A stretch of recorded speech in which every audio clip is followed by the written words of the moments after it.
এই যে অশ্লীল শব্দের ব্যবহার আমরা লক্ষ্য করেছি, যে স্লোগান মানুষকে উজ্জীবিত করে, এই স্লোগান থেকে কিন্তু অভ্যুত্থান আসে, গণতন্ত্র আসে।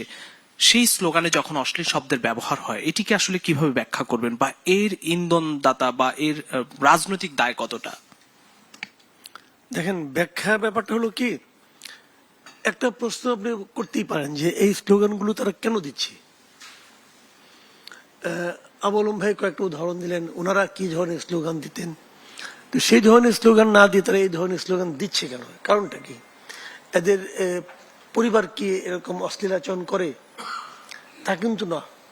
আসলে হয়েছে কি, আগে যেমন আপনার রাজনৈতিক কর্মী হওয়ার আগে অথবা রাজনৈতিক কর্মী হওয়ার পরেও তাদের যে শিল্প সংস্কৃতি নিয়ে যেরকম পড়াশোনাটা ছিল, যেরকম চর্চাটা ছিল, সেই চর্চাটা এখন কমে গেছে।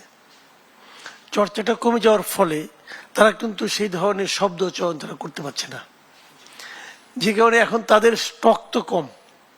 এখন স্টকই তো কম, সে প্রয়োগ করবে কিভাবে?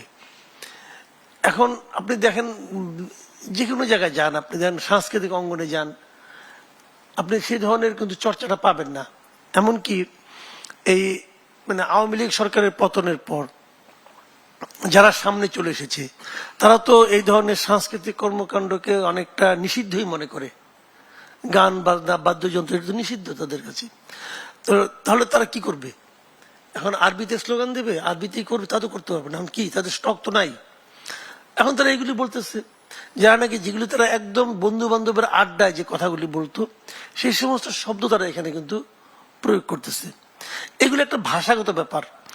আর আপনি যখন পলিটিক্যাল কালচারের কথা বলবেন, তখন কিন্তু তাদের আচরণটা সেটাও কিন্তু গুরুত্বপূর্ণ।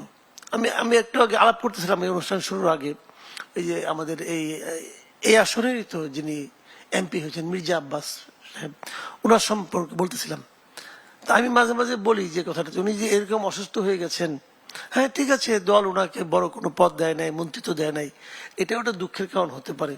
কিন্তু আমার তো মনে হয় যে যে ওনার যে প্রতিদ্বন্দ্বী ছিলেন নাসিরুদ্দিন পাটোয়ারী সাহেব, পুরো নির্বাচনী প্রচারণার সময়কালে যে সমস্ত আচরণ, যে সমস্ত কথাবার্তা, যে সমস্ত ইঙ্গিত ওনাকে নিয়ে দেওয়া হয়েছে, তো এগুলো যদি একজন লোক অসুস্থ হয়ে যায়, আমি যদি ক্রমাগত আপনাকে ইঙ্গিত করে আপনাকে নানা ধরনের কথা বলতে থাকি, এবং আপনি যদি তার কোনোটারই জবাব দেওয়ার মতো অবস্থায় না থাকেন, অথবা জবাব দিতে চান না, অথবা জবাব দিলে আপনি সেই পর্যায়ে নেমে যাবেন এই ধরনের আতঙ্ক কাজ করে, তাহলে আপনি কি করবেন?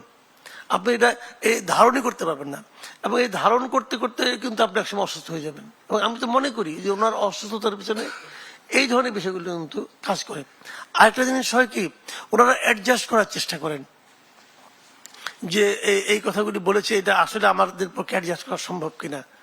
ওনারা তো দীর্ঘদিন ধরে একটা রাজনীতি করে আসছেন, ওই রাজনীতি একটা আলাদা কালচার ছিল, কিন্তু ওই কালচারের সঙ্গে তারা বর্তমানে কালচারকে মেলানোর চেষ্টা করেন এবং পারেন না, ব্যর্থ হন। কারণ ওরা তো মিলাতে পারবেন না, ওরা তো এগুলি শিখেন নাই, তখন তারা অসুস্থ হয়ে যান। কিন্তু তো এখন এগুলি চলছে নানা ধরনের। আমরা কিন্তু আগে রাজনৈতিক সংস্কৃতি আগে যেটা ছিল সেটা যে খুব ভালো ছিল, আমি কিন্তু তাও বলি না।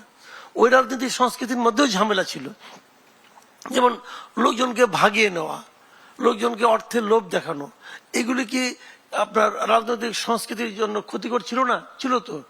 টাকা দিয়ে লোকজনকে বড় বড় নেতাকে নিয়ে গেল। আমাদের তো মনে আছে, আমরা তখন স্টুডেন্ট ছিলাম, আওয়ামী লীগের এক নেতা ছিল কোরবান আলী, সে তার বাসায় লিয়াজু কমিটি মিটিং হচ্ছিল, সব দলের সবাইকে মিটিং এ বসে রেখে উনি বলে যে তোমরা আপনারা বসেন, আমি আসতেছি। তো তারা বসে বসে টিভিতে দেখতেছে কোরবান আলী এরশাদের মন্ত্রী হয়ে গেছে। এগুলো আমরা দেখেছি, এটাও কিন্তু একটা কালচার, ব্যাড কালচার, খুবই অশ্লীল কালচার কিন্তু এটা। তো রাজনৈতিক যে সংস্কৃতি যেটা আছে সেটা ক্রমাগত বিভিন্ন ভাবে চেঞ্জ হচ্ছে, এবং আগেও যে খুব ভালো ছিল আমি তাও মনে করি না। আগেও খারাপ ছিল, এখনো খারাপ আছে, কিন্তু এখনকার খারাপটা জানেন, এটা আসলে নেওয়া যায় না। আমরা তো অভ্যস্ত না এতে। হয়তো নতুন জেনারেশন যারা আসবে তারা হয়তো এই কালচার অভ্যস্ত হয়ে যাবে, তখন হয়তো তারা বলবো না এটাই কালচার, আগেরটাই বরং ভুল ছিল, হয়তো হবে, আমি জানি না। তো এখনো দেখতেছি যে ওই কালকে তো দেখলাম যে চট্টগ্রামের সাবেক মেয়র মঞ্জুর আলমকে তাদের দলে ভেড়ানোর জন্য এনসিপি সেখানে গিয়েছিল, এক নেতাকে পাঠাইছিল। সেই নেতা কি করছেন, 2 দিন ধরে মঞ্জুর আলমের ফোনই বন্ধ।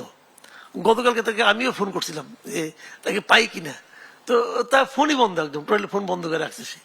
কারণ এখন এটাও তো একটা কালচার, তাকে জোর করে নিয়ে আসা হবে, অথবা এমন কিছু বলা হয়েছে যে না সে বিব্রত হবে, এই জন্য সে লুকিয়ে গেছে। একটা ভদ্রলোক, বয়স্ক লোক, সে দলে যোগ দেবে না এই কথাটা বলতেও পারছে না সাহস করে, তাকে লুকিয়ে থাকতে হচ্ছে। তো এই যে বিষয়গুলো, এটা কিন্তু পলিটিক্যাল কালচার, এবং এই কালচারকে কিন্তু আপনি প্রশংসা করতে পারবেন না।